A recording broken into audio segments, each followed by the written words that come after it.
but he's actively not doing anything. By the way, he's got your podcast mic. Yeah. Linenkampf, in today's podcast, The Alliance and You. Hey everybody, welcome back to another Stoneface Reactions. I'm Theta, this is Lessons, and we are back with another episode of Legend of the Galactic Heroes. We come back as we normally do with notes, comments, and a board. So let's go ahead and start with that board first thing, where we have the board changelog, where I have added Richter, Osmeyer, Brookdorf, Seaford, Bernheim, Brock, Mainhoff, Wellner, Hallman, Raft, and Godwin. And again, this is going to be the real test of the presentation system we have on the board, to be able to pick out the changes that are flashing at you in over 311 characters. I connected Kumail to Streit, Kissling, Rook, and Reinhardt with a red line. I connected Franz Mariendorf to Oberstein with a white line. I connected Job to Ulrich with a white line. I marked Kumail as dead. I connected Wellner, Pullman, and Raft to Ulrich with a green line. I marked Godwin as dead. I connected Elfried to Ruenthal with a white line. I connected Elfried to Lichtenlade with a blue line. I connected Anton to Oberstein with a green line. And I connected Streit to Hildy with a green line. Yeah, that's... The list you get in the beginning was the list of all the ministers that get mentioned, right? Plus. Yeah. There's other characters across 2 episodes. Yeah. But a lot of them get introduced here. Well, most of them, because we already saw 2 of them. Mariendoff's father and Sieber, whatever his name, the Ministry of Industry. Well, I guess I'll just sideswipe here to move us off of the board, because my first note is literally a listing of the ministers. So if you're going down the list yourself, So, new ministers: Minister of State, Count Mariendorf; Minister of Military Affairs, Admiral Oberstein; Minister of Finance, Richter; Minister of the Interior, Osmeyer; Minister of Justice, Brookdorf; Minister of Science, Dr. Seaford; Minister of the Palace Interior, Baron Bernheim; Minister of Civil Affairs, Brock; Minister of Industry, Silverberg; Chief Secretary of the Cabinet, Meinhof. And I guess to make this fully a note section note, I guess pushing us to the war mostly being over now comes back in the future, I guess, but the new arc being more of a political House of Cards situation, maybe. The only reason I can think to introduce all these non-Admiralty characters. Makes sense. I will now go into my notes. Now, since that was your first note, I take it. Episode 57, the Kumail Incident. So Reinhard kept executive power for himself. Great. He's both the Kaiser and the Prime Minister. Yeah, but I mean, that wasn't new information. We already knew that. Yeah. By the way, please excuse my interrupting our meeting by asking you about personal matters. The real reason I came here today was to ask you about personal matters. Yeah. You really think about getting married. Oh, I'm sorry. I didn't mean to bring personal matters into this. My real reason for being here was, do you know about my nephew, Kumail? He would really like to see you. Personal matters. Oberstein clocked Mariendorf's attempt to marry his daughter to the Emperor, even if he deflected the question. There's some questions later on discussing it, but the fact that he brings it up and he goes like, oh, okay, never mind. Yeah, I mean, my boy Oberstein. You know, with the investigation into Kumail and who was behind him being stopped by Reinhardt, I can't help but think back to how many times Count Mariendorf asked about Reinhardt seeing Kumail. Like, he was very pushy about it, to the degree that I'd have to have some level of suspicion. Maybe he's a member of the church after all, and they managed to use Kumail through Mariendorf. Maybe. I mean, if not for the narrator telling us back in Gaiden that Hildy and Reinhardt wind up together, I would legit suspect both of them. Hildy, I hadn't thought about it until now. Like, you're not thinking about marrying the Kaiser. Well, no, but now that you brought it up... No, I think she's thought about it before. I think she was doing that, no, Dad, you know? Yeah. No, Sultan, I haven't thought about this Aladdin character before. Yeah. I guess that'd be the opposite version of that one, but... Oberstein is fairly no-nonsense in a direct confrontation. I think his talking to Mariendorf showed that, which I find to be a bit concerning for my favorite character moving forwards, bless you. We are, I assume, based on my first note, moving away from directness towards political intrigue. Oberstein is a threat to anyone that would cross him, I'm sure, but his directness might not play well towards court drama. In matters of interpersonal conflict, he might well be easy to outmaneuver. The only hope I have for him is what I can anticipate to be past evidence of his ability to plan things out well ahead of time, like inserting himself into the Anna Rose kidnapping as one of the rescuers. That he has some ability to play out interpersonal stuff to his benefit, but again, he seems very direct, more direct than it. He is playing out a role that I would say is like, fuck, I forgot his name. He dies in every movie he's in. Sean Bean in Game of Thrones. Too direct for his own good, unable to play the game. Oh, cephal particles are back. Even though they don't do anything with them, but sure. I mean, they do. They're the threat. Yeah. The whole reason nobody moves is because of the threat. So the first Imperial visit could show favoritism, and the benefit of visiting Kumail would be that he has no real connections to anyone. Oh, I don't know, Hildy. Maybe he's connected to you and your dad. You know, the woman who's always around Reinhardt, who managed to save his life, or help save his life, and the guy named Minister of State. Hell, Mecklinger is always hanging around, and he's in Reinhardt's inner circle too. Seems fairly connected to me. That's true. Although he was dying, so I guess whatever connections were with him would. Well, no, actually, no, people will still remember it, but it backfired because. Well, I mean, they will remember it because Reinhardt won't allow it to go into record that he's guilty of this. Yeah. But the point is that they said that the benefit of visiting him is that he won't be showing favoritism, except that it very clearly is, especially after you future marry Hildy. I get that Henrik wants to make a name for himself. I even mentioned this in my last note of episode 54, and I quote myself. And who is this person who is quite ill and has only 1 year to live? Mirandor's cousin? But this is a bit pathetic, even for himself. I don't know if it matters. The pathetic thing, I mean. If you're dying, it doesn't fucking matter. You're not doing it for your living memory. You're doing it for posterity. If you can. Also, I don't know, man. It takes a big man to call a dying man pathetic. Really punching down lessons. I mean, it depends what you do. At the end of the day, nothing. He did nothing. And that's what Reinhardt wants the record to be. You wouldn't blame a gun for whatever the fuck. That one didn't sit well with me either, but at the same time, it's like, what am I going to argue? I'm going to blame the gun. Man, until they zoomed in on his hands, I didn't really get how bad off Kumail was. I mean, saying that he's going to die soon really isn't that big. Everyone close to me that's died was better off than Kumail the day before they died. The cough doesn't do anything for me either. I've had that same exact cough before, and due to half of my throat being paralyzed, sounds exactly the same. The emaciation of his hands, though, that's the difference. Shows how bad he must actually be that the visuals of his face are poorly expressing. The unfortunate thing about his face is that a shut-in in any other anime could look like that too. So no, seeing his hands are what really did it for me. Because they pan in on him holding the button, and his fingers are like fucking skeletal bone. Like, it's like, oh, that's how bad he really is. They don't let him pick up, but yeah, it makes sense. Trunic, I don't know why I say Trinic. Trunic is a real snake. Sure, he alerted the Imperials to the plot against Reinhardt, but now that it suits him, he claims loyalty to him as if he were always his servant. So much for all those patriotic speeches and national anthem singing. I mean, that was the point of the he's a great merchant scene in the second episode that I think I basically just talked over. But they said the whole merchant thing, and I just made fun of that into their explanation of what they were actually talking about, and I didn't pick it up until, the rewatch for the notes. Which is, fine, good enough. I wonder what the line in the sand is for a terrorist. The religion, not the extremist. Although both, I guess. That makes one of the guys killing... That makes you one of the guys killing yourself or one of the guys fighting back. Who chooses stabbing yourself in the gut over fighting to the death or drinking poison? The fact that there were people set up in the window to repel the onslaught seems to suggest that that this was talked about beforehand. So I just have to wonder why it isn't full-on defense, and some just chose death. I mean, it could be that they were just simply a delaying action. They knew that if the Imperial Army really wanted the place, they couldn't stop them, right?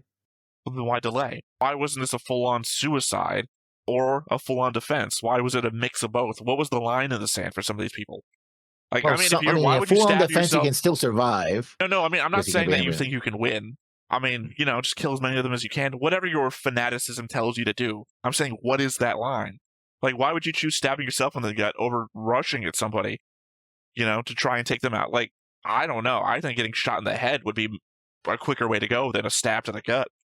If you get shot in the head. Well, getting shot anywhere. I mean, I would still prefer a bullet wound to a stabbing wound. Bullets in and out. Like, you're dealing with the after effect pain, which is going to be less than, it's in me, it's still fucking in me, you know? Yeah. Plus, you got to do a bit with a knife to actually, you stab yourself in the gut, you're going to be dealing with a lot of pain for a long time because that stomach acid is going to leak out into you and kill you over a long period, assuming that they don't just walk up and shoot you, which I guess, rush at them, same effect. Yeah.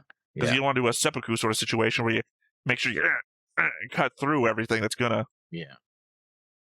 I got to give Reinhard props for putting an end to this farce. He didn't give an inch and simply swatted the detonator from Hendrik's hands. Although the way he clutched that pendant left questions to his subordinates' minds about the Kaiser's mental state. I mean, there was already that after the death of Siegfried. That whole meeting about it, that Oberstein had to come in and say, well, this is what we're going to do. Yeah, but that could be seen temporary. But the fact that he was like, no, I'm not going to tell you what's in this. Don't talk to me like that. Like, that was people like... I mean, it very clearly wasn't temporary either. Yeah. On one hand, he became a different person after that day, who, by the way, spent a lot of time in that room after the fact. And on the other hand, the whole, I'll call it a brooch almost, the whole necklace thing is also still Siegfried. Yeah, it's like, what's going on? I don't know. I think Hildy has a good idea what it is, but I don't know if anybody else does. So, Hoban tells everyone to take their shoes off as to remain quiet and not alert whatever is going on at Kuman's place for their approach. Except that the next time we see them, they're all wearing their shoes again.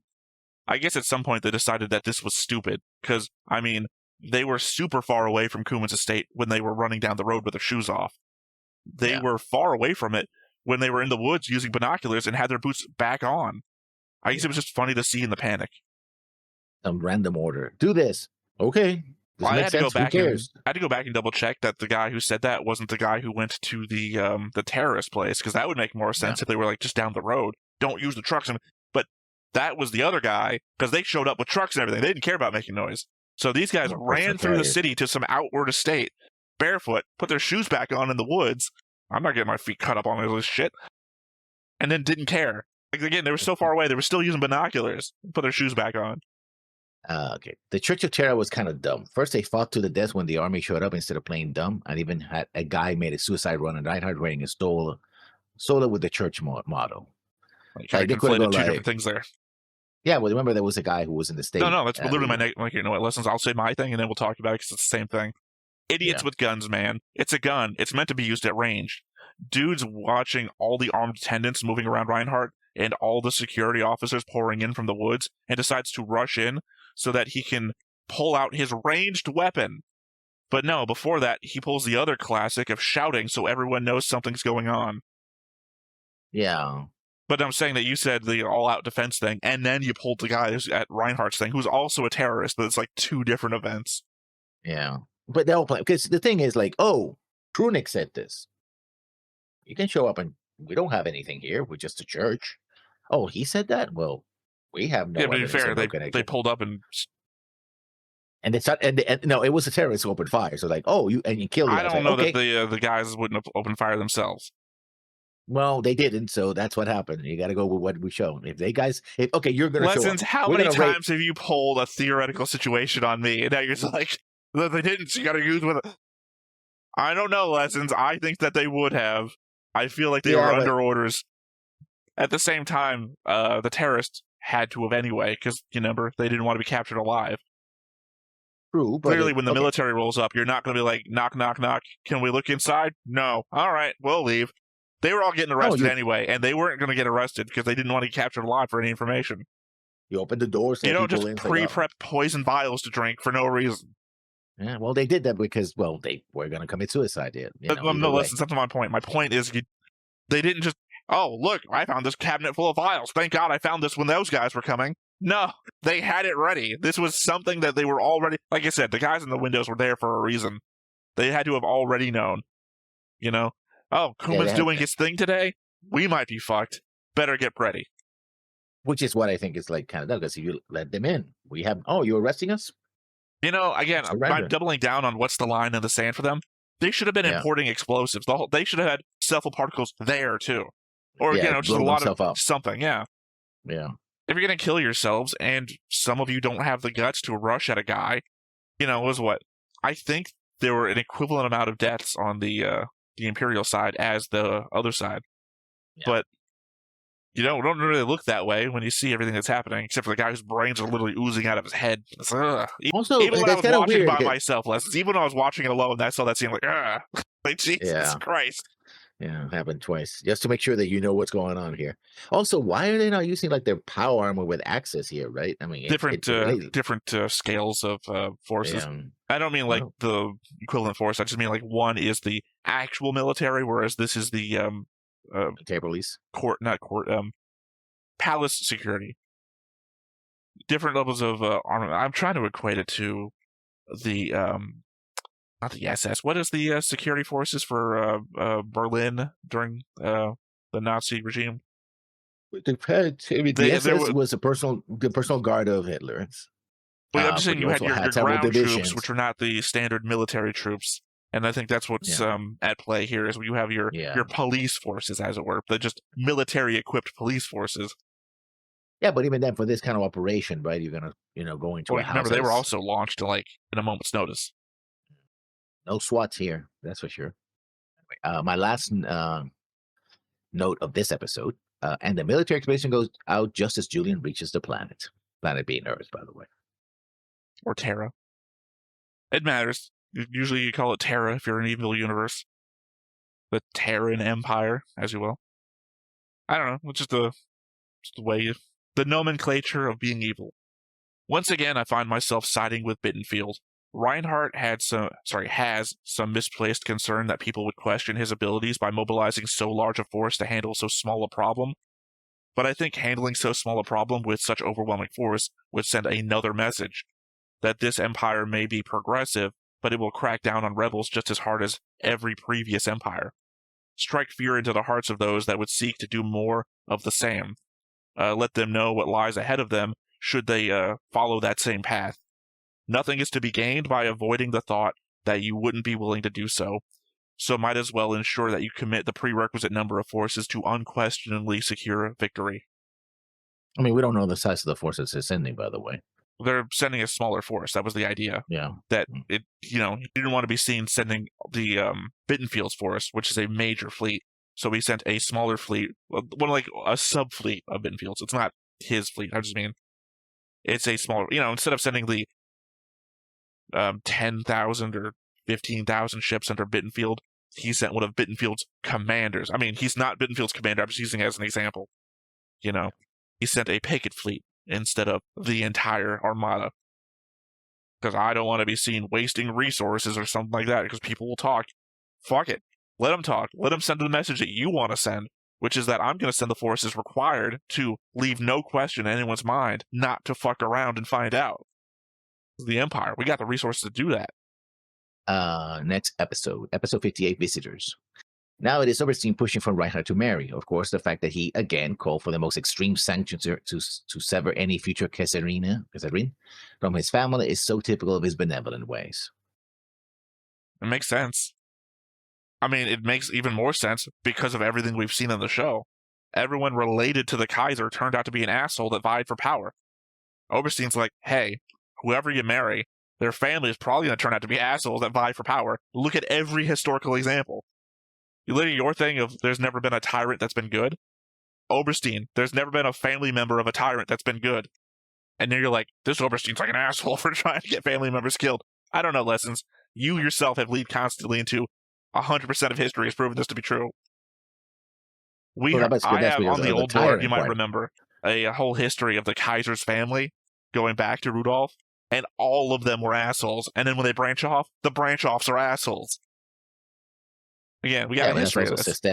Systemic aspects of it. Well, you create a tyranny, then everybody connected to it will be an asshole. Well, what happens when somebody marries Rudolph? When somebody marries Reinhardt, they're going to be part of the tyranny. So, again, I'm just your flippant response to the benevolence of Oberstein or Reinhardt. I don't know which one you're siding with here, but it makes sense. I mean, it's not great thought to think about, but if you want to say Reinhardt is good, then the threat is whoever he marries into, the family might not be good.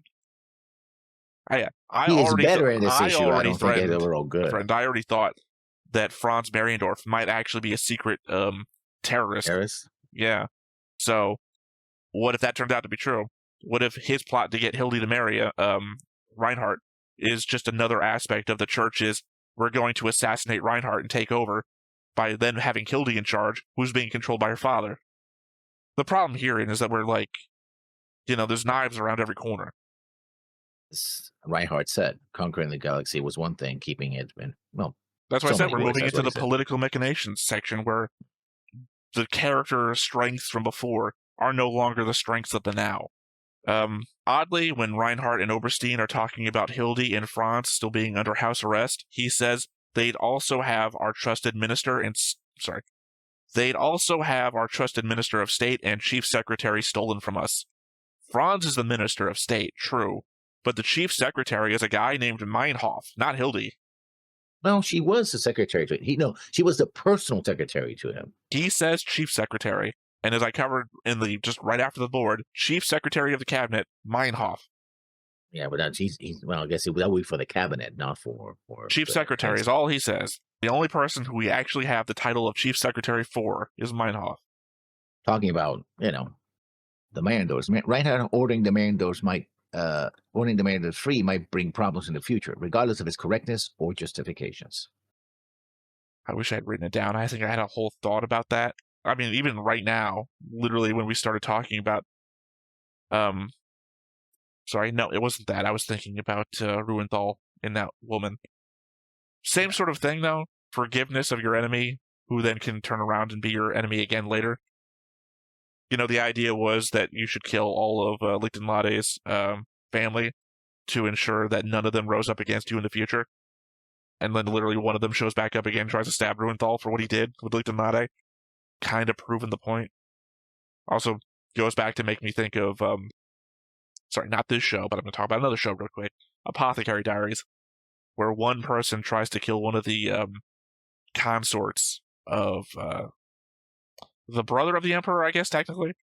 And the guilt associated with that is that anybody related to you gets arrested and possibly killed, and then everyone that does business with you also gets arrested. Not killed. I think you just permanently out of the graces of the emperor. So it's one of those I don't know if you ever watched the Epic Rap Battles of History. Yeah. Stalin versus was it the Mad Monk? I forgot his name. So R. Yeah. It has a song even. What's his name? Not wrestling. Rasputin. That's Rasputin. Yeah. Yeah. Rah Rasputin. Yeah. The all your friends and family shot. Anyone who sold you pierogies shot. What that? But for realsies. Yeah. I think it's death to the third generation or something like that. It's pretty brutal. For one thing, you get rid of anybody who could possibly be associated with you, and then you leave the lasting message of, hey, be mindful of anybody you're around, because your associate with them gets back to you. You're going to turn in your friends and family. You're going to turn in everybody you suspect might be guilty, because it gets you free and prevents all your other loved ones from dying. You've got to be a rat. Are you free, though? To save. Yeah, you are free. Because you're going to be guilty by association, even by a tenth of a degree. It's like, I didn't know. I didn't know they were going to do it. That's their fault for being fucking evil. You call them evil because they're putting everyone at risk. I think it can't look at the person putting everybody to a 10th degree in jeopardy as the good guy, even when they're fighting evil. I guess that's the evil brilliance of such a plan. I mean, one, you have to have a population large enough that you can do that fucking thing without destroying yourself, but the idea being that to be the good guy in that scenario, you've also got to be kind of evil yourself. I'm going to put my mother, my brother, his extended family, the people they do business with, at the threat of death to do this thing that I believe is right, that they might not be. Because you're doing this without the consent of everything. I call on the murder, not you. And I wouldn't put it on.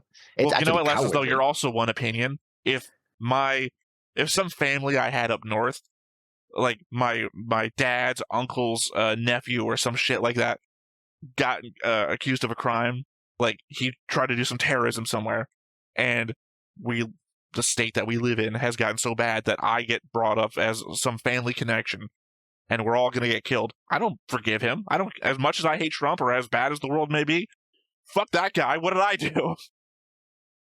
So you can't just say your opinion on a thing matches everyone else. Say one guy does something and 100 people, your closest friends and relatives, people you actually care about, every group has a certain percentage that believes differently than the other half of the group. You're fine because you believe in the cause. What about 35 other people out of that 100 who are crying, never want anything to do with this, children who have no idea what the fuck is going on? You're evil for putting children in danger, even if you're not the one killing them. You are, in effect, still killing them. It's the gun metaphor all over again. Just because you believe in a cause and you do a thing, knowing the consequences as you do, are guilty of causing those consequences. You are pulling the trigger, even though you might not be wanting to do so. It's more of two things. First, it's state terrorism, which is what it is, and second, it's if you're gonna take a swing at the king, you better not miss. I mean, I'll agree with the second half, but state terrorism is not the excuse for the person who's getting everyone killed. If you and your family, are out on safari and one of you pokes the lion and it kills everybody, it's still the guy who poked the lion. You don't say, "Well, nature's cruel." State terrorism isn't an excuse. People are not lions. That's the thing. People can decide not to do that. Yeah, so can the other guy. Your other guy, you're the guy you're supporting in this. We got to take out the evil, so I'm willing to put the children of my family at risk. Is still guilty for poking the lion. I think they're already at risk. That's why I would be doing it in the first place. Sorry, I keep missing the word that you're saying. They're already at risk. What's the blank? That they're already at risk. They're not, though, because the example I keep giving out isn't that they're going to get killed on the street by the state. I'm just giving the example of 10th generation, not 10th, the 10th degree sort of thing. That if you are guilty of a thing that you're doing, and every member of your family is going to be blamed for it, that you are the asshole. You know, maybe you should give that to somebody who has literally no connection to anybody. That person, fine. But you, who has a family, children are going to be killed because of your actions, who have no idea what the fuck is going and can't even support you in what you're doing. You are the asshole. Yeah, I still put it on the people who decided to kill more than me, because if they kill me, once again, lessons though, you only represent yourself. There's no world where you're not a tyrant yourself for getting your entire family killed for going after the king. But I didn't get them killed. The people who are in power got them killed. Because of you. Your inability to take the consequences of your own actions because you knew what was going to happen. If you're saying because the state killed them, I'm fine. No, you knew the consequences of your actions going into this thing. So you knew your family would get killed if you failed. Again, this is all predicated on failure, I guess, as per the thing we both agree on. If you go for the king, don't miss. But, it's harder to go after the king because the king has all these resources that you presumably don't, because if you had the same resources as the king, you wouldn't need to go after the king. So, you knew the consequences of your actions. Again, you can't poke the lion and expect not to get murdered by the lion. But the element is, you're not just poking the lion by yourself. You're poking the lion with your entire family around you, children and all. So, is the state an asshole for killing your family? Are they to blame? Yes, but so are you. Or the family member associated with you that got you killed. And as fine as you might be with it, the children who don't understand what's going on, the unrelated people in your family who didn't even know you were doing this, the people who just disagree with you, you're saying it's fine to have them killed because you don't have to follow the consequences of your actions. We're going to disagree on that one. I guess so. I mean, we constantly do. I feel like this comes up more often than not. Comments. Get in the comments down below. If you disagree with me, I won't read them. That was my note, right? Yes. I'm pretty sure I added so much extra stuff to your note that it's basically another note. Okay. Well, talking about poking the bear. I mean, poke the bear and all that. Keeping an eye on Yang makes sense. Condemning him simply because he was once your enemy is just dumb unless you want to get a rise out of the alliance so that you can justify crushing them. And once again, I think my note also follows your note, so I'll say mine and then we can discuss after both notes. I mean, according to Anton, we're going to get one last burst of activity from the Alliance because Oberstein is going to allow it to happen. I imagine the belief is that the people who would rally to and around Yang would ultimately be ineffectual due to the lack of ability to extend their strength beyond the planet. Granted, even if they did somehow know of the ships they managed to save, or even of the plot to save the remaining 1,000 or so extra, that's still an insignificant force in the face of the rest of the Imperial military. So it well could still be the plan. even with all factors accounted for. Of course, it's still my sentiment that the point in the historical episode was to show that a smaller force taking on a much larger one can still be successful, to get us in the right mental landscape to see this coming. Yeah.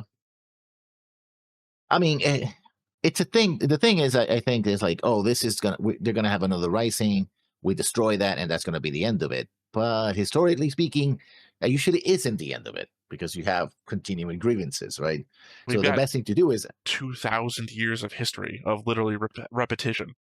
yeah. So And again, we it have does, 5 years that Meerkats was told to wait before doing yeah. anything, which is why I said, obviously, I think we're going to get another war, or not even a war, just some internal strife conflict sort of thing, but I'm imagining 5 years of political intrigue before that happens.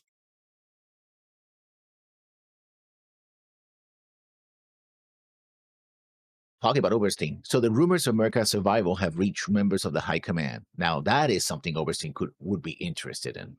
Unfortunately, it didn't go to Oberstein, although I don't imagine he doesn't know about it, because it is, after all, the rumors spread by the prisoners of war. I imagine it's something Oberstein would take in, but I don't know if it's something he would care about, because he's still on the side, as per my previous note, I believe he's on the side of letting the Alliance tear itself out. And not for nothing, I think he's also in the mindset of better to have an enemy we can control than an enemy unknown. Rally everyone to Yang, and we know who Yang is. We fought Yang for so many years. Plus, this will be a Yang with no resources. Better to have everyone rally to an enemy that we know than have an enemy appear out of nowhere. So, Ruenthal suggests that if anyone is going to screw up and label Yang an enemy, it would be the Bureau of Internal Safety and Security, aka Heydrich Lang, the former head of the Thought Police. Funny person to try and throw under the bus in the future, but also the exact kind of person I'd imagine who would hear about this and plot against you. Yeah. You know, it seems to me the specialty of the Thought Police guy is going to be spying on people and finding out what they know. Mittermeier's house is probably bugged as shit because Mittermeier doesn't seem like the kind of guy who'd be looking out for that sort of thing. So, heard this conversation and grew with your thoughts as they policed him. Talk about Ruenthal. Ruenthal, so I took her in a manly manner. Mittermeier, bullshit. You wouldn't do that. Well, because Mittermeier has a different opinion of the man Ruenthal should be. It turns out that he was pissed. He was pissed when he said that, you know? That's not who you are. Take it back. Because, you know, Mittermeier couldn't believe that Ruenthal would even turn against Reinhard. So the idea when they rushed back and Berlin's like, everyone, full alert. I think Ruenthal's going to do something here, even though he's part of Ruenthal's fleet, because he's more a Mittermeier guy than he is a Ruenthal guy. Mittermeier has just a too good opinion of his friend. And to be fair, in the confines of his own home, Ruenthal's like, I wouldn't go after Reinhard. He's got plots and an ability to do them. Who am I? So we see that Mueller got a new flagship as a reward for his service to and saving the Kaiser, which made me think, whatever happened to the Barbarossa? Siegfried's old ship, you know? Yeah. The only red ship in the entire show. I don't recall it ever being destroyed or anything. It's kind of vanished ever since Siegfried died. Yeah, it was in a port somewhere, and that was it. Maybe it's a museum ship now. I'll be honest, I knew that when I wrote this. Well, you know, technically I knew it after I wrote it, but I left it in. It's technically sitting beside Reinhardt's ship in a port. Yeah. Well, she's the minor noble ex-noble that came to kill Ruenthal. Because I forgot her name. Yeah. Will she be the one that stays in Ruenthal's orbit and whispers treason in his ear so that she can avenge her family? Well, Leighton-Lade, remember, they let the family live, which is why she's still around. As for the whole argument we just had a little while ago. It's funny, we went into a whole serious thing about that, but usually we would lean into something more like the evil overlords list, which is like it's in the top 5. You don't let the child of whatever. Yeah. But to be fair, she's not even a child. She's like the brother's sister's niece sort of thing. Yeah. Really went down the list of Avengers. Reinhardt left the last scene we saw him in about to get a report on the complete history of the Golden Bomb dynasty, so wouldn't be surprised if one of the 3 episodes that we are watching today turns out to be another full-on history report. Yeah. We're backfilling all the stuff that should have been here earlier, I suppose. I don't think so. And interceding. I mean, because the problem is a lot of this doesn't have anything to do with anything until we get around it. Like I said with the last history report that we got, I believe that's there to show us that the whole, small fleet takes on large fleet and give us a historical context of a small group doing it. When we got the Tuesday correspondence back in Gaiden, that led us into the show, which informed a lot of what was going on there in regards to Bruce Ashby and how his life kind of mirrors. Well, I say this, it kind of mirrors Yang's, but there's also aspects of Reinhardt in there too. Taking from military command to political power, but Bruce Ashby never got the ability to because he got taken out before that because of the risk of that happening. He would have been the Alliance Reinhardt or Rudolph, depending how that went. But the idea that Yang is on that same path. We get the historical episodes just before the thing, typically, that they're aligned to. It's harder to say that with the Tuesday correspondence because that was Gaiden, and that would have come out after the fact, but we watched it chronologically, which means we saw it before the fact. Also, we watched 50 episodes or so of Gaiden, which means that we got that at the start of Gaiden and well before it ever applied to Yang. I'm just saying, in my read of things, they tend to apply to the things that are coming. I mean, they could have been spread out earlier and just background. It's like, oh, they mentioned that in that episode. Okay, cool. I wouldn't like it if they scattershot them for no reason. I like it. I like my read that they apply to things that we're about to see. I don't know. My read, I guess, is that if we get a history of the Golden Bombs now, it's going to be something that applies to Reinhardt. Like, I was about to say, they were fine and then got corrupted, but no, they were corrupt from the beginning, so... Yeah, and murderers. I guess maybe there's going to be a Golden Bomb in the mix somewhere that was kind of like Reinhardt somehow, and things don't work out for them. But the thing is that the history isn't always one for one. It kind of like, here's a smattering of sort of similar events, but history is constantly repeating, but it's not repeating in the same way. Or more to the point, history doesn't repeat, but it rhymes. Oh yeah, I was going to go with, what's the famous artist that would just splatter paint against a canvas? Pollock? Yeah, Jackson Pollock. History is like a Jackson Pollock. The paint can fall in any random way, but a lot of times it can look similar to itself. There is randomness is only in the eye of the viewer. Sorry, I can't remember the thing. The idea that true randomness is sometimes imperceptible to a repeating pattern. The Black Flag Force gets mentioned again, and they blew up the top of Mount Everest in 2704. Yeah, it's on my timeline. Not the timeline I sent you. I sent that before I started taking my notes.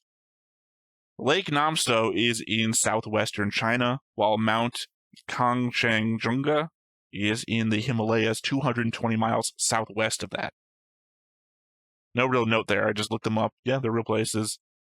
This is where they're at. Very far away from each other. I mean, they're still part of the... I mean, to be fair, I wrote this down, and then they say, oh, yeah, it's like 310 kilometers or whatever way, and I looked that up, and conversion is like, oh, that's only 217 miles. My note's basically the same.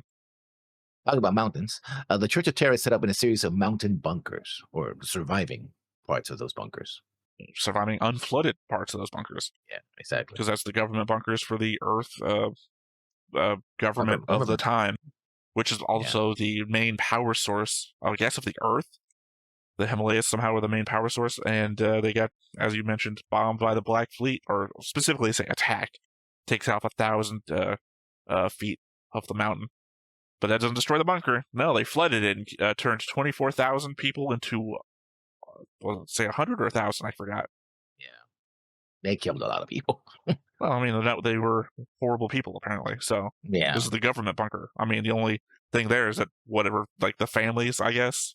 But then again, you support what you support. They say that the Christian era ended about 800 years ago, which would be somewhere around 3600 AD, which I could tell you nothing about at this point, because our learned timeline has a 1,000-year gap in it from the start of the 30th century to the start of the 40th century. Yeah, but it could be also the common era, right? The Christian era, common era. I think that's what they meant. Not that people stopped believing in Christianity, more like, we used to have that kind of calendar that was based on Christianity. I don't know what you're throwing out there, Lessons. All I said was the Christian era ended. I'm repeating him. Yeah, no, I know. It's I'm just saying that your impetus is that there's some sort of read on that says all he said was the Christian era ended. I'm assuming that's the stopping of the common belief of Christianity to the start of whatever terrorism is. Unfortunately named. Yeah. I was saying this, though. Earthism doesn't sound that much better. Gaiaism, maybe we go Gaiaism. But then again, we don't know what terrorism actually stands for, other than extremism. Apparently, that's just unfortunate. The naming scheme, or very specific, just to be on very much on the nose, right? Well, yeah, I'm just saying those terrorists are extremists, and you're like, yeah, no, it's not what you think. You're probably right, but it's not what you think. I should also mention that was my last note. Yeah. Oh, then I go to my last note then. So Deville, like Trunick, is not a believer, but is willing to use the church for his own ends. How exactly they are planning to stop the attack from happening is anyone's guess. Although I have a few. Maybe a fake mass suicide, or simply leave the planet as it is bombarded. Use agents within the fleet. I mean, it's that one. They told us. No, you don't have to guess. No, he said if. God, no, I can't remember exactly what he said. He said if it's easy to get at a person like Kumel, that how hard could it be to get at a guy in the fleet? He told us that, like, when he was talking to himself. I thought he was talking about Ruenthal, not talking about the commander of the No, because he was saying it in reference to stopping the attack or preventing the attack or whatever. So, yeah, it's that one. It's that last thing you said. That's exactly what they're doing, as according to Deville. That was your last note? That was my last note. Well, like I said, we got comments, and as you know, you read the first one. Okay. Killing Winslow, 1988. After the ceremony, the curtain rises. I do agree with the Theta on the notion that the Empire is better off with Reinhard than without him. It's not even close to the worst thing that could happen. A civil war would have been likely break out without him, and multiple factions could go to war. Maybe someone like Mittermeier could take over, but I don't think that he would want to fill that role. Oberstein, maybe, but again, I don't think he would want the position either. Oberstein is best when he is helping and advising, not actually ruling. So it's actually good for the Yang didn't press the attack when he had the chance. Maybe Yang had the thought in the back of mind in addition to just following orders. Well, since I don't like the Empire, I don't care what happens in the Empire as far as the leadership is concerned. Okay, wait a second. Since you interjected, I have to interject back. You don't care what happens to a ton of people who have literally nothing to do with anything? You say I don't care about the Empire. You gotta remember, that's billions of innocent civilians who are just trying to get through the day. I said as far as the leadership is concerned, not the people, not the innocents, which are always caught in the middle. I mean, I'm just thinking back to our thoughts on that horrible history episode. We're like, how many billions and billions of people died? And it's like, I don't give a shit about the Empire. It's like, what about all these people? No, those people were deliberately executed by the... Yeah, but I'm talking about how horrible it was that all those people got executed, and then the horrible conditions that we saw those people in, et cetera, et cetera. So you can't, like, blanket statement, I don't like the Empire. I don't care what happens to those people. Again, it's the difficulty of making blanket statements in this show. It's the flagpole you run up. You're both right about the awkwardness of the internal monologue at times. Both of you were funny pointing out how things are happening around a person while they're still staring into space thinking for 53 seconds. That was actually Theta who said that, but yeah, thank you. Sometimes internal monologue can be done right. Actually, it could have been better written, but the thinking of the characters in the David Lynch Dune was very well done in that respect. It's hard to do outside of a book, so it's easy to see why a lot of shows don't try to do it. I don't think that Reinhard is a tyrant. As long as he has a good people like Mittermeier following him, people like Oberstein making sure that he doesn't get out of hand, I think he'll be okay. We'll see what happens to him as the show goes on. A real threat is the Church of Terra. If they got in charge, things would really get bad. Aside from the fact that they worship a planet they don't seem really concerned about improving the lives of the common folk as Reinhardt wants to do. Well, I make the claim that he's a tyrant by virtue of his position and the system that he's built. So even if he is a good person, once he is moved, whether he just lives and dies naturally, he set up a situation where there's a tyranny. So whoever comes after would be incentivized to be a tyrant, right? But that's a discussion for another day, I suppose. Or later. Think about it. Think about if Job was directly in charge of the Patriotic Knights. I can't quite remember if they actually specifically said he was or not. He had some control over them and couldn't manipulate them, but they probably did a lot of stuff without his approval, so it's hard to say. Maybe there's something in the books, not sure. I say he was, and the fact that there was just enough daylight between the two of them so that the control gave him plausible deniability. Although once he didn't need them and he changed to the Church of Terra, he just discarded them. So, they disappeared basically because he didn't need them anymore. They might still be out there though, or they just became terrorists, or they were always terrorists, just under a different guise. We don't know that. So that's always possible. They might still be there and be a nuisance or a real threat, depending who you are. They might have disappeared altogether now that Tronick has gone to, to the Empire, which would be funny. One of those guys showing up in the Empire. Oh, hey, how you doing? Boom, boom, boom. You're dead. I think they all would have been killed in the assault. They were probably all in that one building. I mean, I already said my piece. We met the guy who was in charge.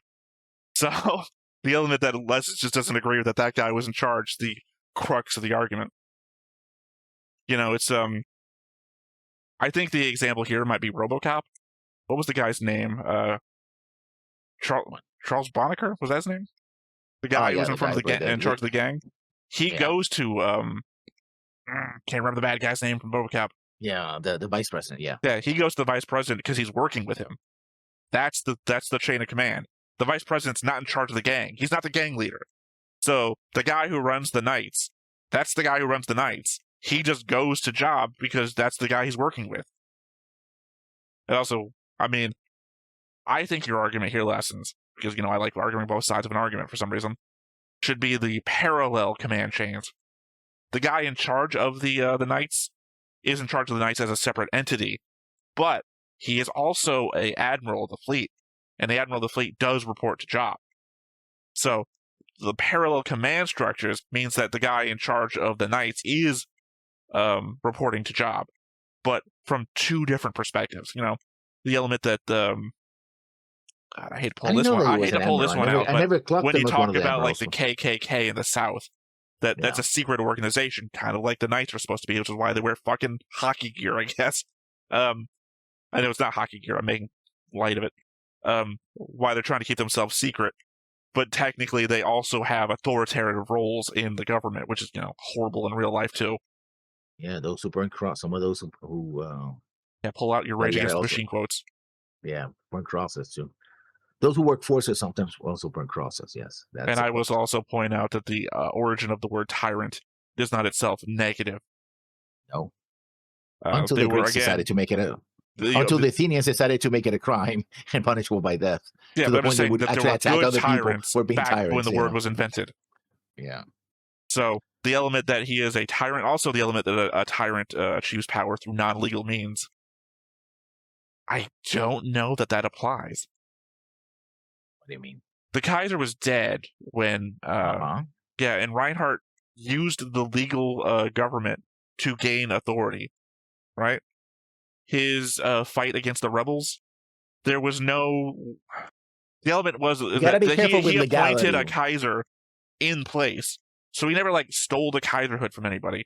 And then when he named himself Kaiser, it was on the back of having the person responsible for the actual Kaiser, because both Kaisers at the time were children, sign over that to him. Technically, legal. Legality does not necessarily. There's no gray legality here. Everything he did was legal. You might see it as unethical or immoral, but that's not the same as being illegal. Yeah, but legality does not make it right. That's morality, not the argument, though. Tyrant is not you get your power because of doing things that aren't right. It's doing things that aren't legal, and he didn't do anything illegal. You can be a tyrant and you can do it legally. No, Lessons, I'm talking about the literal definition. While you were reading, I was like, that's an interesting idea. Is he actually a tyrant? I looked up the definition. It's not about doing things that aren't right. It's about doing things that aren't illegal. He didn't do anything illegal. It doesn't hurt that after the fact is a great way to preface that. I mean, what does tyrant mean? An absolute ruler who's restrained law by law, or one who is one that usurp a legitimate ruler's sovereignty. Didn't do that either. But he does have absolute ruler who is unrestrained by law, basically. But that's the Kaiser to me. So far, he's not unrestrained by law, because unfortunately, the first half defines the second half. If you've got absolute power, you are the law. So how does that work? It shouldn't. That's the problem. That's not Lessons. That's an opinion. I'm asking definition-wise, not asking for opinions. No, you can be part... I mean, here's the thing. You can gain power legitimately and then turn around and be a tyrant. Because after you gain power, you have no limits. I'm just going through the definitions, Lessons. An absolute ruler unrestrained by law or constitution. As far as we can tell, Reinhardt is still following the law. Otherwise, he wouldn't go through all these loops to make himself the Kaiser the way he did. Otherwise, he would just say, I'm the Kaiser, and with his power, which he didn't do. He got things signed over. He did things legally. And a usurper of a sovereignty, he's not a usurper. Again, he had power handed to him legally. A ruler who exercises absolute power oppressively or brutally.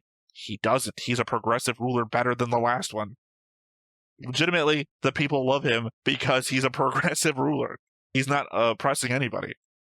One resembling an oppressive ruler in the harsh use of authority or power. Again, not. He's legitimately, as I said before, the people who opposed him during the Lipstadt rebellion. Most of those people appeared before him, and he let them keep their jobs. He didn't even punish the people that fought against him.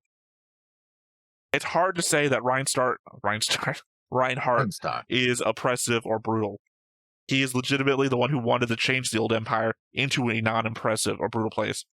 It's ironic because I think Kummel proves the element that the empire is not as brutal as it used to be. Oberstein was my example. Someone as sickly and as Kummel of a apparently inherent genetic disease would have been killed a long time ago in the old empire. That's progress in some way.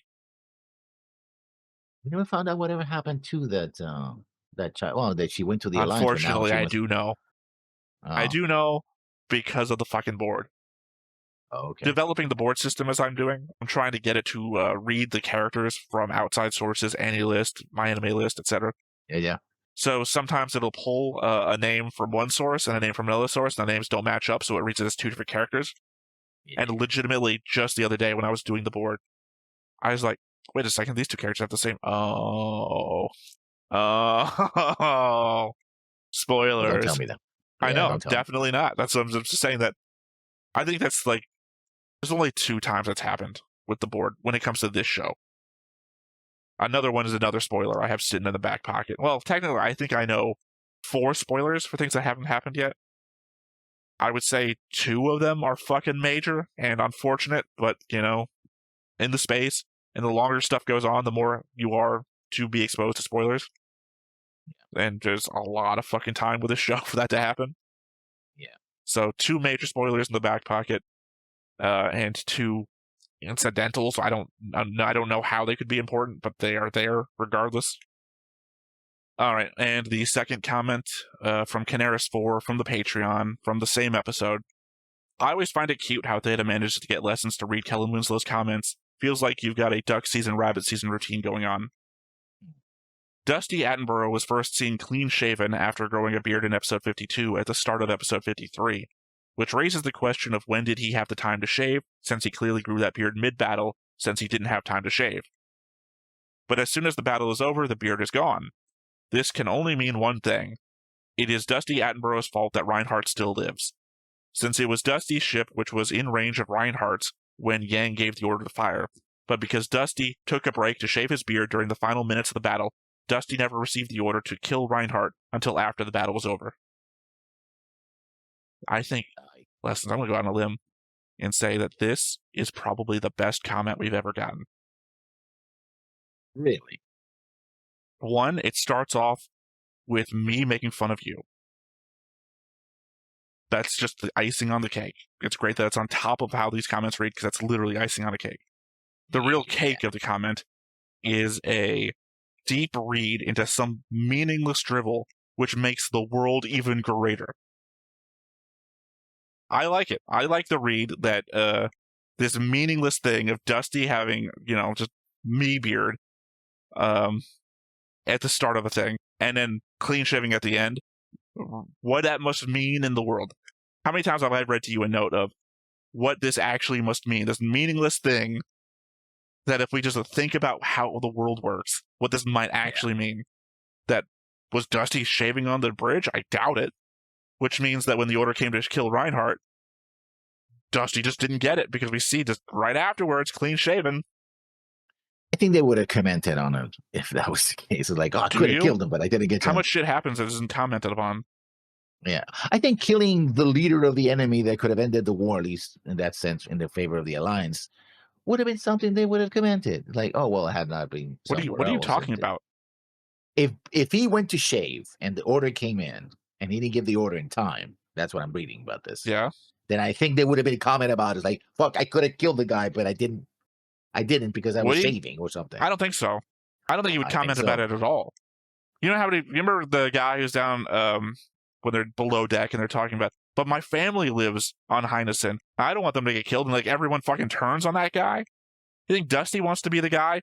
Oh, we could have killed Reinhardt, but I was off shaving. You know how fucking dead Rusty would be? Rusty. I'm thinking of the Venture Brothers. How dead Dusty would be? He didn't want to share that. Oh, Reinhardt could have been dead. All those other people who were taken into prisoner of war camps and whatnot, that's my fault. I could have killed him. I was busy shaving. You think he's even going to think about that shit? I don't think that he would have even been shaving at that moment anyway, but He was shaving at some point, and we can identify where he was during set amounts of time during the fight.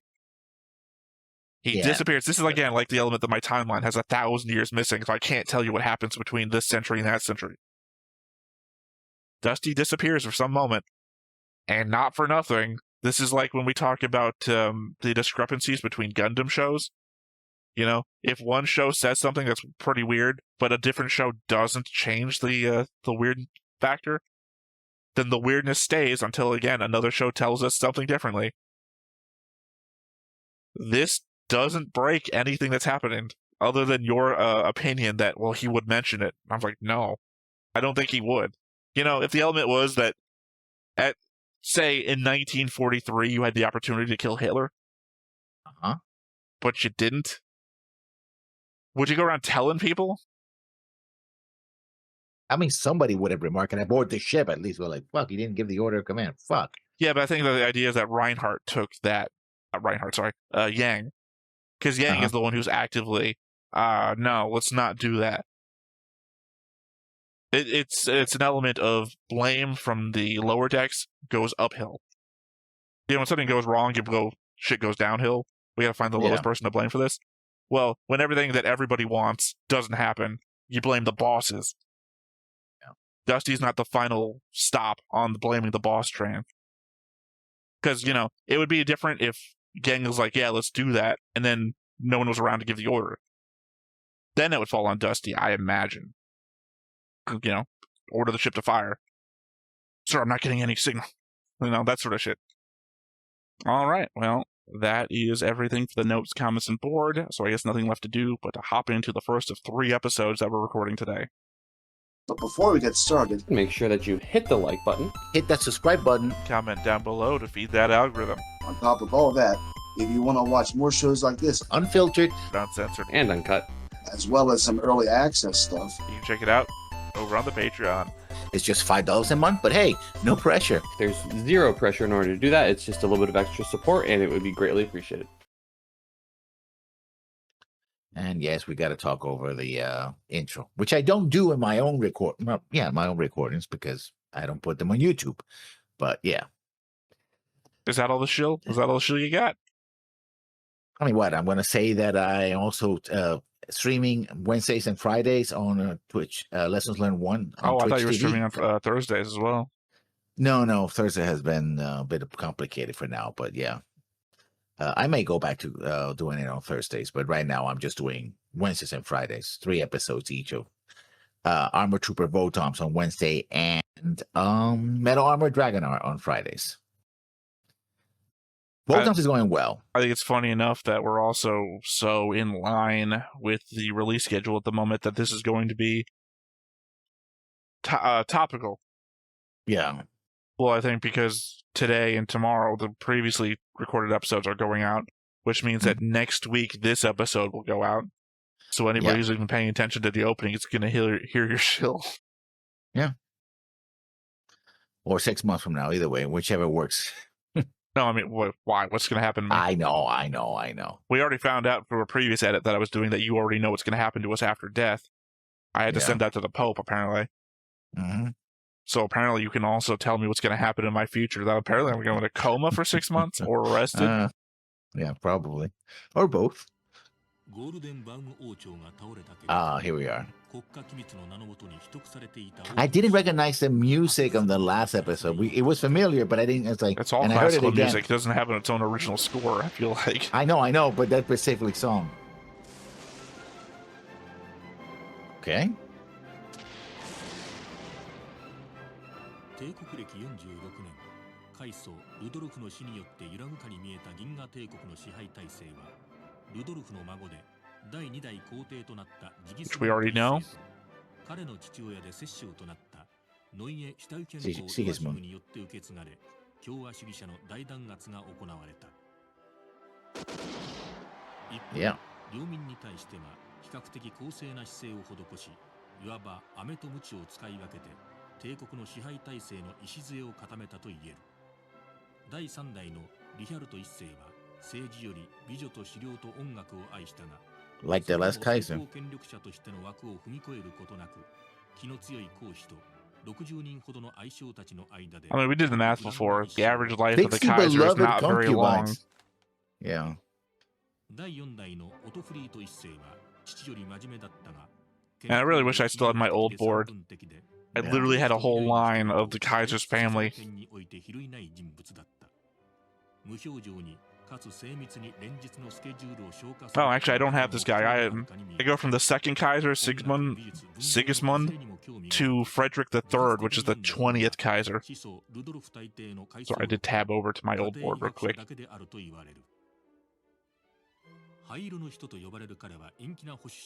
Which is weird because the last Kaiser was the Gray Kaiser. Just using gray a lot. Mm-hmm. He died. スケジュールに従って15分間の散歩のために庭園に出ようとした。そこへ急報が入って、軍の基地で大規模な爆発事故が生じ、1万人以上の将兵が死亡したと知らせてきた。 Wow, 10,000 soldiers. オトフリート一世は無感動に、そんな事故の報告を聞くことは今日の予定にはないと発言。 Okay. 格のごとく、彼にとってはスケジュールが神聖不可侵のものだったが、 Sorry, I've got to finish reading this book to these kids. The school.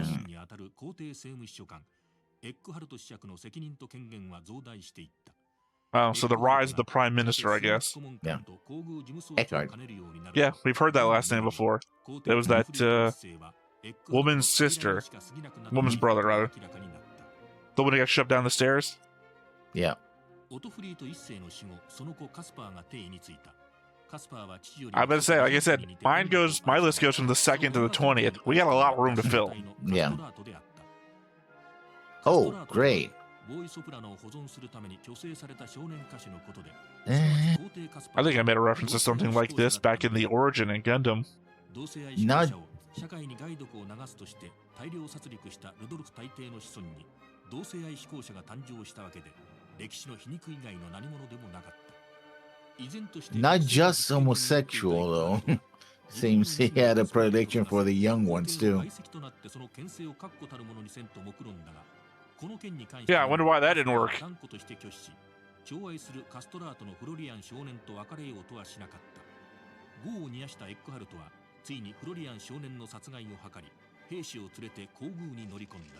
Or, you know, you could have just plotted to have him marry your daughter and be with the other boy.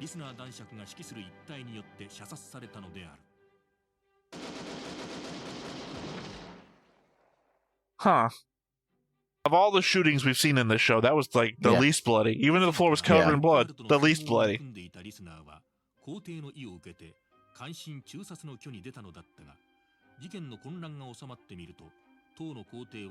玉座に退位宣言書を残し、いくらかの宝石を携えて、フロリアン少年を連れて姿を消してしまっていた。He took his family jewels. ちょうど1年であったが、以来完全に行方不明になってしまった。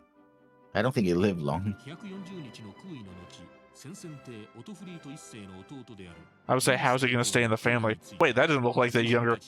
This picture taken long after the younger brother status. 実際、即位した時にユリウスはすでに76歳であり、早晩フランツ・オットーが帝に就くであろうと思われたのである。ところが、 They called him Emperor Santa Claus. 玉座に居座り続け、彼が95歳に達した時、歴史上最年長の皇太子フランツ・オットー大公が74歳で先に病没してしまったのである。大公の子息は創生していたため、その孫、つまり皇帝ユリウスのひ孫にあたるカールが24歳にして、 I don't know, man. At the clip we're going through these, remember, we got 35 Kaisers to go for before we reach Reinhard. And we're still sub 10.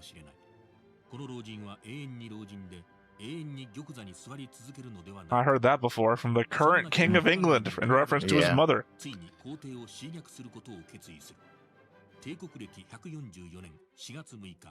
96歳の皇帝ユリウス一世は And 96 and has 5 mistresses, huh? And he drank the poison. This is why you always have a taster. Apothecary diaries, man. It teaches you a lot of stuff. Unless you bribe the taster, in which case, well, that's a long rug pull right there. God, that guy was shaking insanely. Yeah, yeah, because he probably was a taster. Garmazabi was killed. Yeah, look at how tall a person is compared to how I picture that. Yeah. But I haven't been keeping count how many Kaisers we've been through, so I have no idea when the 20th is going to show up. I'm just waiting for Frederick III to be announced. Oh, so he took his great-grandfather's name? Great-granduncle's name?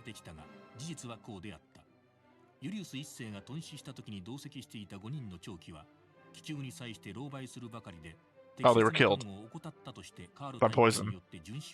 Like, what's her name was?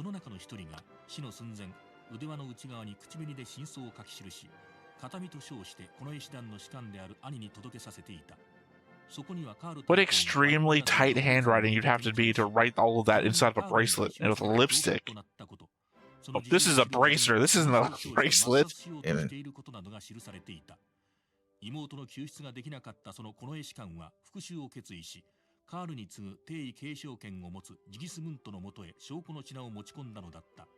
ジギスムントはカールを追い落とす大義名分を得て狂気し、宮廷内 This is gonna make the board fucking insane. Yeah. The board's already fucking insane. What am I talking about? 無論皇帝が皇太宗孫に毒殺されたなどと公表するわけにはいかず、秘密裏に政変が進行したのであった。カールは宮廷の一室に監禁された後、郊外の精神病院に移され、厚い壁の中で一応の礼節をもって偶された。長寿を保ち、曽祖父をしのぐ97歳まで生きたが、彼が死去した時、世はジギスムント2世からオトフリート2世を経て、So he was really out of the succession. 70年以上も前に帝位に突き損ねた老人の名を記憶する者は、宮廷内にはもはや存在しなかったという。カールの死んだ帝国歴217年から、自由惑星同盟との間にダゴン世紀の海戦が Oh, okay. Back to modern history. 歴史的大敗を喫する帝国歴331年までの間にゴールデンバーム王家はさらに8人の皇帝とそれに伴う全学美醜さまざまな物語を生むことになる。学芸省から提出された非公式の途中報告書に目を通しながら、ラインハルトは I like to point out that this is not a matter for science. 彼はヤン・ウェンリーほど歴史に関心を持たなかったが、未来に思いを馳せる者は過去を知らずに済ますことはできない。とはいえ、すべての指標が過去に存在するわけでもない。誰かについていくということは彼にはできなかった。誰もが彼についてくるのだから。Yeah, he's the Rudolph of his time. That's not good. What's not good? Being the Rudolph of your time.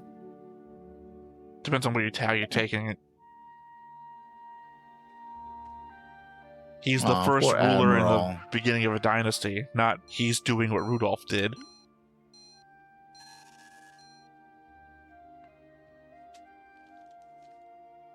It's 2,000 years in the future and we're still getting faxes. Yeah. やっぱり年金も減らされるのか。これだけが楽しみでやりたくもない仕事をやってきたのにな。I told you he wasn't gonna get paid. 家計はどうだい？これでやっていけそうかい？なんとか家計への締め付けがこの息苦しさの原因じゃないですわ。There's the 2 guards out there. Those are the ones, huh? まったくいい加減にしてくれないかな。私みたいに平和で無害な人間に嫌がらせをして何が楽しいんだか聞いてみたいもんだよ。まったく。Well, you nearly killed their Kaiser, so. I wonder what they would do. What? They cut his pension, right? Mm-hmm. Say they can't afford this place anymore. Do they kick him out or do they keep him here anyway? Because it's the best place they have to watch over him. 帝国に対する範囲を伺わせるようなものは感じられません。美しい新妻と働かずに食える身分か。羨ましいことだ。理想の人生と言うべきだろうな。どこを見ておる。ヤン・ウェンリーの外見に騙されるな。あれは擬態だ。我が軍に度重なる苦杯を飲ましたほどの男がこのまま追い朽ちるまで無為な年金生活に甘んじるはずがない。必ず内心で帝国による支配の転覆を Such a wrong read. It's funny. 練っているに違いないんだ。それをことするために平凡な日常を装っている。I mean, technically, he did come up with a plan, a 5-year plan of some sort. But he's actively not doing anything. Wait, he's got your podcast mic. Yeah. We're Linenkampf, in today's podcast, the Alliance and You. This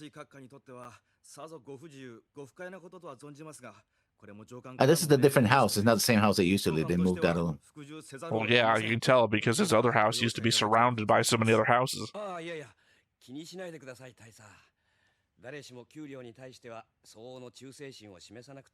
get it? You get it? Give me my pension back. あれは紙ではなく、実は鎖でできていて人を縛るのですよ。では失礼します。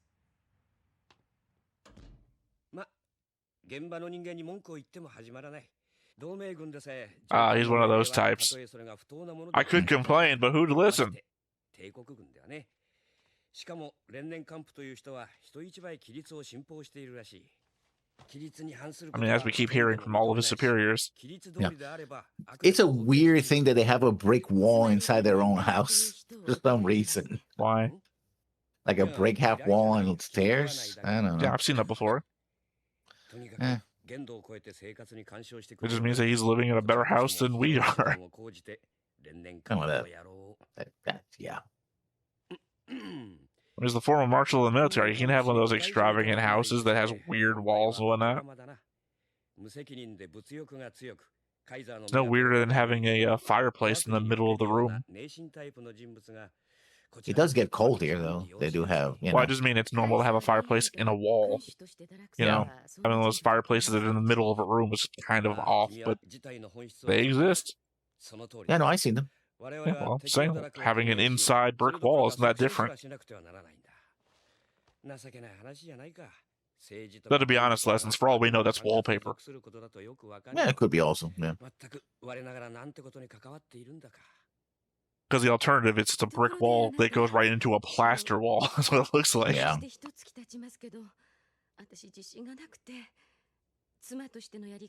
Yang, I want babies.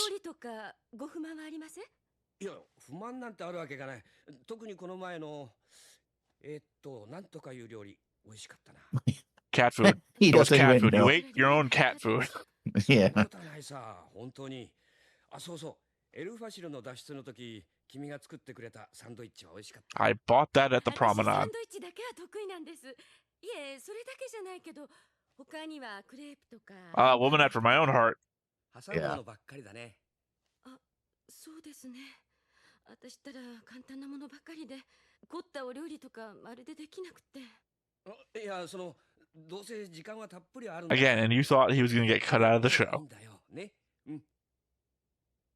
そうですね。Where would we be right now, Lessons, without I this mean, you riveting could also plot? learn how to cook as well, right? Don't depend on your wife, especially when you're retired. Lessons, this was made in the 80s. Yeah, That's 20 years away from the 60s. でもおかげで泥棒に入られる心配はありませんわ。公費で家の見張りをしてくれるんですもの。ありがたいことじゃありませんか。そうだわ。お茶でも出してあげましょうか。That's right, we're going to kill the Empire with kindness. 表にいる兵隊さんの中で一番威張ってる人を呼んできてちょうだい。This is going to be the most tragic episode ever. No? Okay, good. Looks like coffee, but oh, great, ruined the whole thing. Yeah. いえね、いつもご苦労様なのでコーヒーでもいかがと思いまして。せっかくですが、今は勤務中ですので。Also, we just watched this whole thing about the Kaiser getting poisoned and whatnot.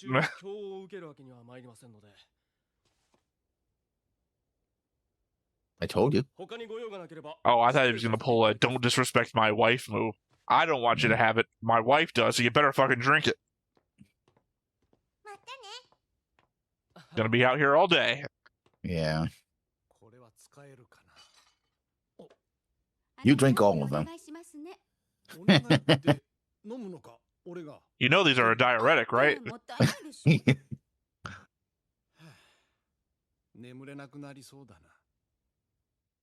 Good. Glad I bought all that toilet paper. Yeah. 帝国と皇帝陛下にとって害となるものは、それが現実のものとなる前に排除せねば。 Like I said, we want the alliance to fail. So this asshole running it poorly, it's still a victory. 大佐、試みに問うが、我々に必要なのは従属されることか、それとも歓迎されることか。無論従属されることであります。その通りだ。 我々は勝利者であり支配者なのだ。新しい秩序を建設する責任がある。一時は敗者に疎まれることがあっても、より大きな責任を果たすためには。We literally went out of our way to make sure that we didn't like put off the citizenry. Now, I mean, we want the alliance to crumble, so it's gonna happen one way or the other.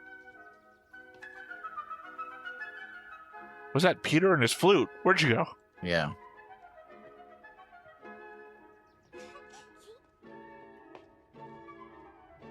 How far away are we from Linenkamp thinking that the kids are ones spreading the message and something horrible happening? いらっしゃい。これお母さんから。何かしら。ラズベリーのパイです。すぐに召し上がってくださいって。そう、ありがとう。さあ、奥へいらっしゃい。 Like I said, I don't know how he's so, like, anal about these guys. And he's not like, they're spreading messages through the boxes of pies or something. Yeah. どうして君はお姉ちゃまで、僕はおじちゃまなんだ? あなた、私がおばちゃまと呼ばれたら嬉しいんですか? Or big bro? You want to be big bro?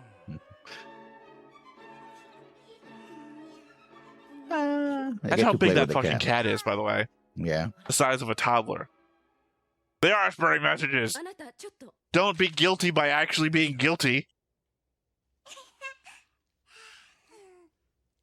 I bet this paper really ruins the taste of the pie. 電話は盗聴されてるでしょうし、手紙も検閲されているとなると、確かにこんな方法しかないのかもしれません。I'm surprised they're not opening the boxes and cutting up the cakes to make sure that you're not spreading stuff. I guess I got lucky that they didn't decide to pull the tea coffee stunt with the cake. 考えたことがあるんですけど。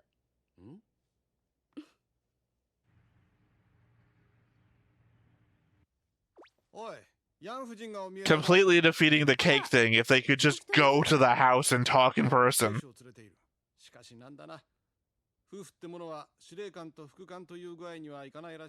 Somebody got a double chin. いいじゃありませんか。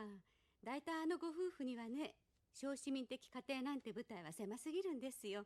まあ遠からずいるべき場所へ飛び立っていくでしょう。おいおい。 I mean, despite legitimately, again, being over 2,000 years in the future, they have all the entertainment of a 1940s house. Yeah. They don't know what to do with themselves. どのような目的でのご訪問ですか? こちらの奥様からお料理を習いに。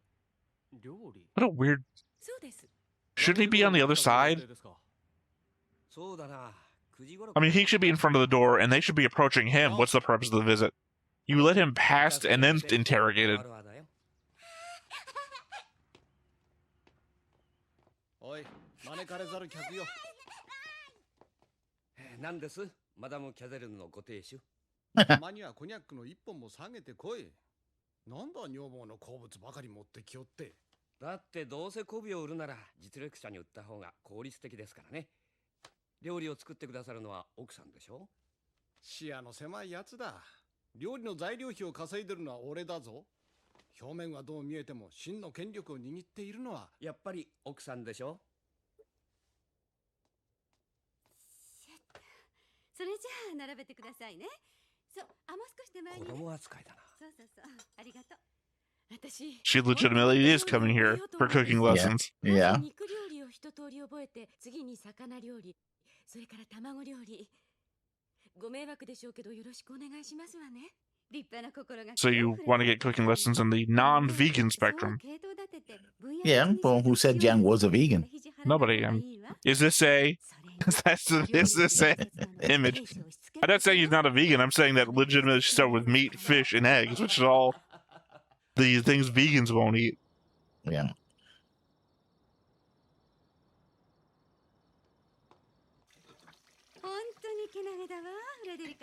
そりゃけなげだと俺も思うがね。しかしユリアンのやつ早いとこ帰ってこないと、我が家に帰り着いたところで発見するのは若夫婦の栄養失調したいってことになりかねんぞ。I don't think he's gonna be living with them. 縁起でもない。冗談だよ。冗談もほどほどにしておきなさい。あなたはあんまりユーモアセンスがないんだから、気がつかないうちに笑って済ませられる線を越してしまうんですよ。度が過ぎると周りから嫌われますよ。父さんはな、負けたんじゃないぞ。ここで引き下がって女房の顔を立てるのが家庭の平和を保つ秘訣なんだ。お前たちにも今にわかるさ。ヤンにもな。もっともそんな暇もなく本来いるべき。When you're having this conversation, you already lost. 実際私なんかは単に完成されつつある新しい秩序を破壊しようとしているだけの歴史上の犯罪者かもしれないとも思うんだ。自分でもね。ただ、たとえカイザー・ラインハルトがどんなに善政を敷いても専制政治に全てを委ねるわけにはいかないと思うからいろいろとプランを立てるんだが。今は待つしか There you go. What? I don't agree with that. タイミングがまだまだですな、少佐。Again, remember, Yang will support a bad democracy, so... I'm not even a will, he has supported a bad democracy.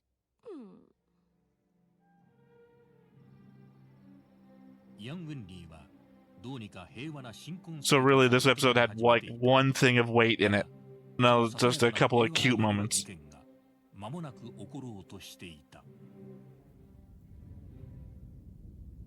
The prickle ship, we called it.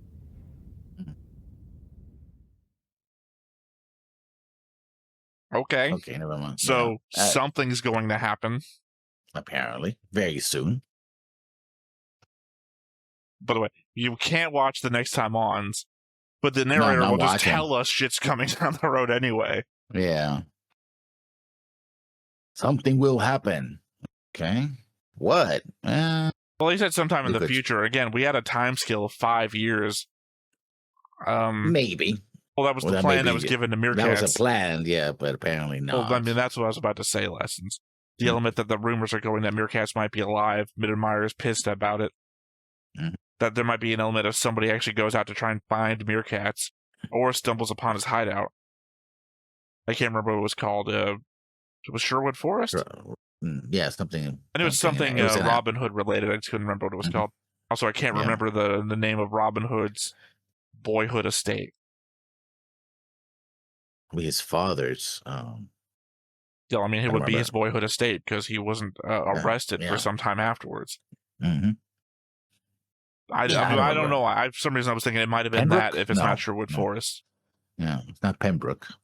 Well, I'm thinking Pembroke, but that's what it popped in my mind. But I mean, obviously, the thing is going to be Terra. Oh, we also had a comment indicating that none of this has happened or will happen. Because there's people in the images that weren't there. People who we know were at other locations during the wedding. Oh, okay. So none of this matters because none of this has happened or could happen. Unless they're pulling out the AI-made images sort of thing. Yeah. Here's images of the wedding, and he's like, these aren't images of the wedding like I asked for. They made up images of their wedding and sent them to me. I don't know. But coulda, shoulda, woulda, but didn't, I guess. And pause. So we got a little bit of history. You didn't get a lot of we got none of it that mattered. Yeah, because Reinhard's not much of a student of history. He's like, I'm going to stop reading.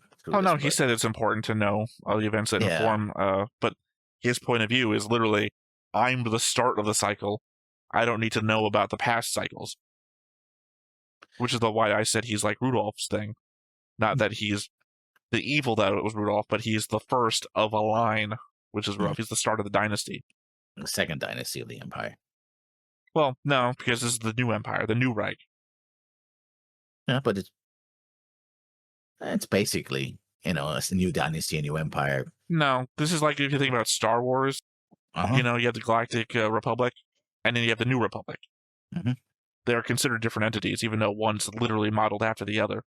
Yeah. The element that the internals of the new Reich are modeled or different working parts of the old one. Yeah. Still, it's a new thing. Either way, not much happened other than, we're going to use the girls to sneak in, messages to each other, I guess. Well, I mean, that was unnecessary because they just went over their house. Yeah. Again, I don't know if we keep looking at the scenes of Lenkamp, how he's not, like, cracking down on this. The only reason I can think that we saw the guards being nice here is, one, to express how personable these people are, but also to give us the opposite side of the mirror when Lenkamp orders them to be mean. Yeah. I want you to get into that house right now, tear up everything, and find any hidden communication devices or whatnot.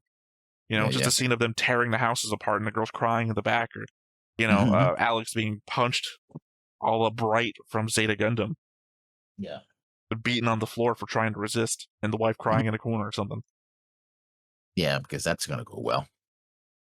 I mean, they don't actually have any authority or power right now, so there's no reason why it shouldn't go well. I mean, as well as doing something bad can go well. I mean, word will get out, right? Yeah, but again, the element here lessons, you got to remember, I think they want that to happen. Yeah. Which I think is completely dumb, but, It's not because they can't do anything. This is that argument against rioting, right? Rioting does send a message, but at the end of the day, you're burning your house down. Except the difference here is that it's a worldwide house.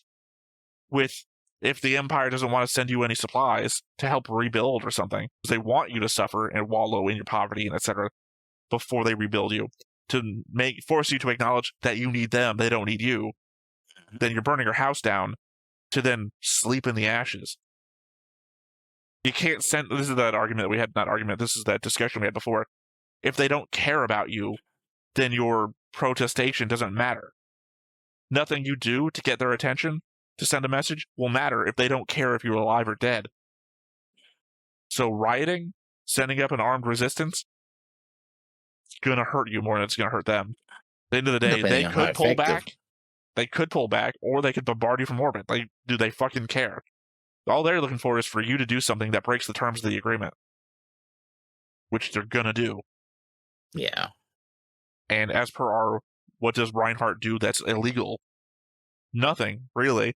They can break into your house, search everything you've got, under the auspices of reasonable doubt, right? Or, I saw something that would lead me to believe this, and now we're following through on that.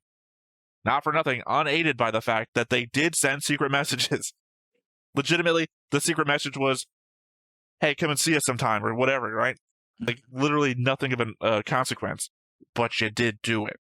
And all we have to say is that I think there's some reasonable doubt to the fact that they might be sending messages. I keep using the word reasonable doubt. That's not the right thing to say. I have suspicion that they're sending messages. But the thing is, we don't know what the actual powers. It seems he has those powers, but we don't know the specifics of the. When you say those powers, what are you referring to? That they can just search the house and stuff like that. Yeah, he does have those powers. So how do we know?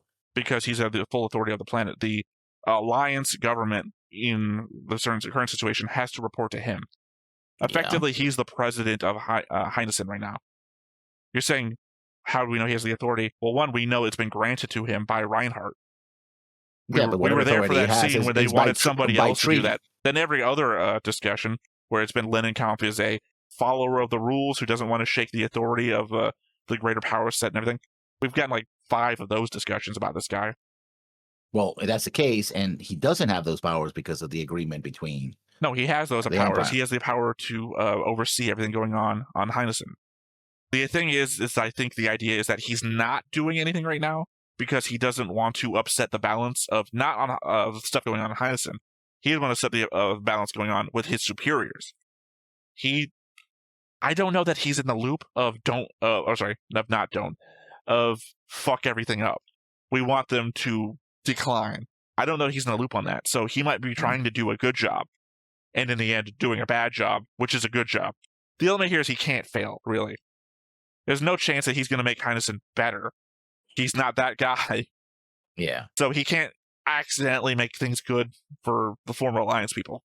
But he can piss them off and ruin Heinesen, which is the plan. So he can fail, which is good. Which is fucked up. I mean, again, I see the point. You want them to be dependent on you, which ensures that they won't rise up later after you've rebuilt them.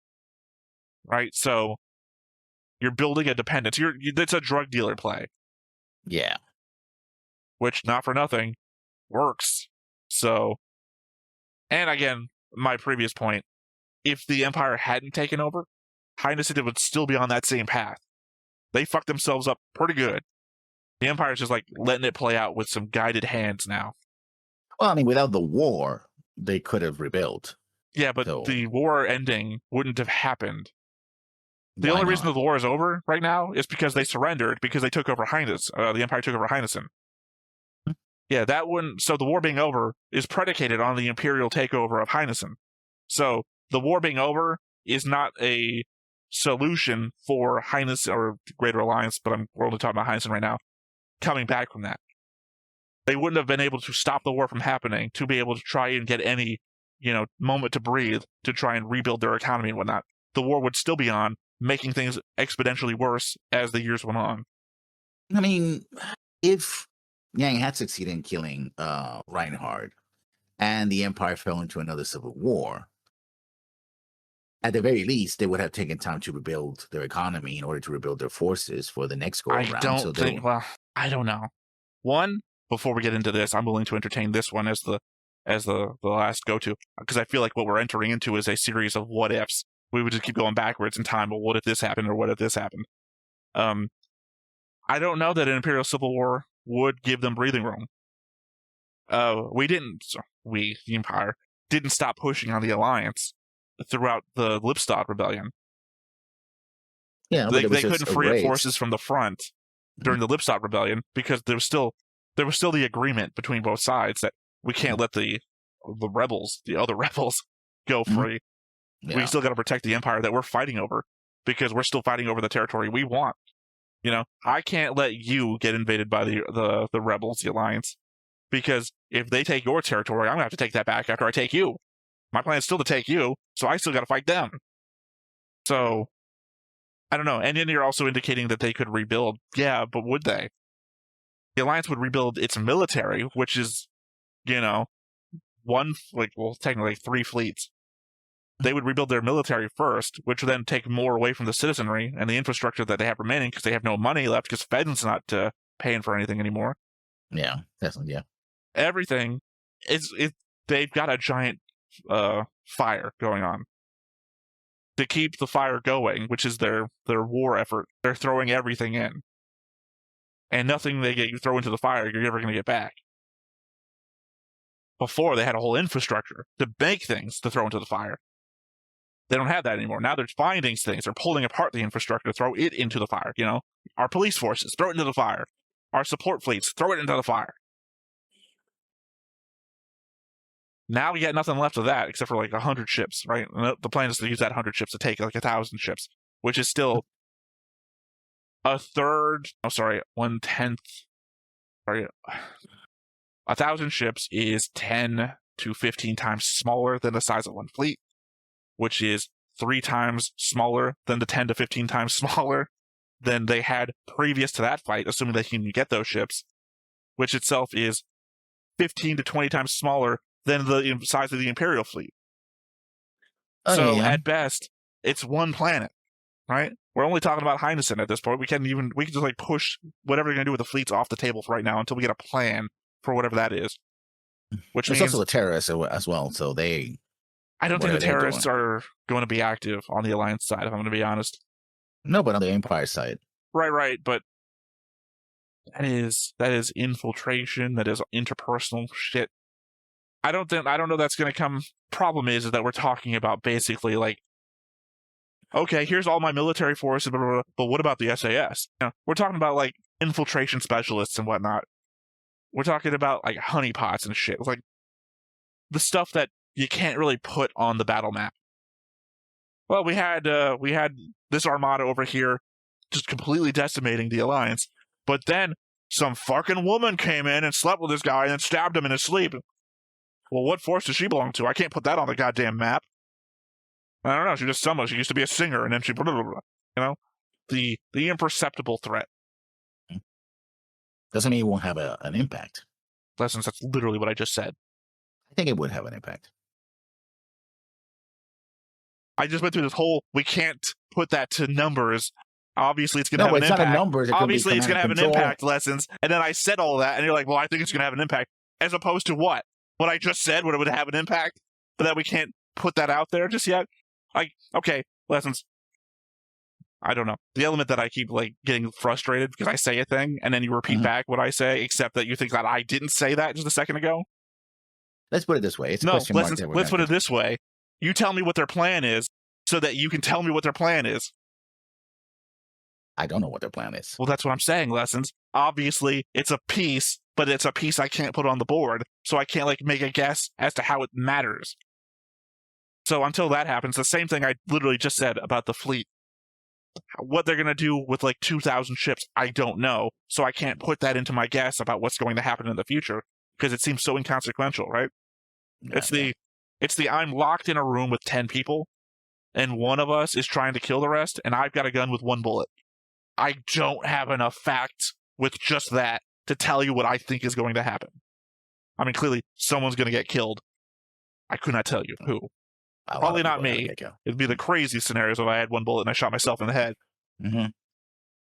But that's the situation we got. We got 2 war arms of the galaxy, 1 complete empire, 1 puppet group. I don't know what to call the alliance now, but puppet state, I guess, with just a fleet that doesn't matter. And a 3rd group of people, I guess technically you could say 2 other groups because the Fezanese are going to do something at some point. And a group of infiltrators whose goal is slightly known, but the path to their victory is unknown. Also, the elements that they have to use to work with are unknown. Like, for all we know, what's her name? Elfa something. Lichtenlade's niece could be a terrorist. Yeah, anyone could be. Not completely cleared Hildy's name from that list, or Franz's name. Anyone could be a terrorist because it's fucking infiltration. Yep. The only people I suspect are not going to be infiltrators are the people already wearing the robes. And not for nothing, the terrorists are also being infiltrated by other people who want to use them. The villain, whoever he's working with. Yeah. Well, he's not working for anybody. He's working for himself. Yeah. Yeah, the whole people of ambition thing, which was said during his thing. He had the opportunity to follow his ambition, and the only group that he could find to do it with was terrorists. Yeah. So what I'm saying is that these elements are vague and undefined as to how they're going to do anything. So, for me, it's pushed them out of mind because I can't see how they would affect anything until they affect something, right? It's not an element of what's going on in Heinessen in regards to Lenin-Kampf, how Lenin-Kampf responds to Reinhard and Reinhardt's or Oberstein's desire about what's going to go on in Heinessen, the greater plan for Heinessen, what's actually going down on Heinessen, vis-a-vis. At any moment, somebody who's actually a terrorist that we don't know could be with somebody that we don't know. Yeah. Like, one of the guys guarding their house could be a terrorist. And just, boom, shoots one of the kids. Why? To cause something to happen because they have a greater plan. Don't know. Can't keep that in my head as a plan, so all I think about is Lenin-Kampf, his desire to not rival the chain of command above him, his desire to still impress the chain of command above him, by ensuring that the threats that he believes to be enacted are not going to be, vis-a-vis keeping Yang held down. Well, that was that episode. A very long discussion. So, anything else? Not really. Pretty short discussion, actually. We just had a long notes section ahead of time. Well, then. I'll get off the cuff. You know what the thing is. Hey, everyone. I have been Theta. This has been Lessons. We've been Stoneface Reactions. We'll catch you next time. Bye-bye. Hey everybody, thanks for watching another Stone-Faced Reactions. If you have an idea of another video we could go ahead and watch, go ahead and put it in the comments down below and we'll add it to the wheel. Be sure to like, comment, and subscribe, and let us know what you thought about this video, what parts you liked. And until then, we'll see you next time. Is this too goofy?